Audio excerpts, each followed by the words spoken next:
Hi guys, today we will talk about how can you fix that problem you have on your Waze app. So all you have to do to fix it on your phone, so you just click here on settings here, so and you come to next step. Then all you have to do now, so you just go down here, then you click here on apps, and you come to next step here. Then all you have to do now, so you just go down here to looking for Waze app. So just keep going here down to find your Waze app. So we will go to found it here in this list.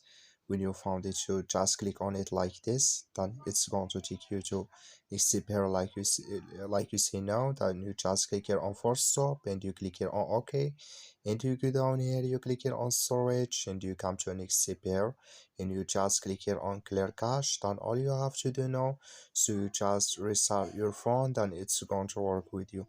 So that's all you have to do. Thank you for watching. Don't forget to support us by like and subscribe.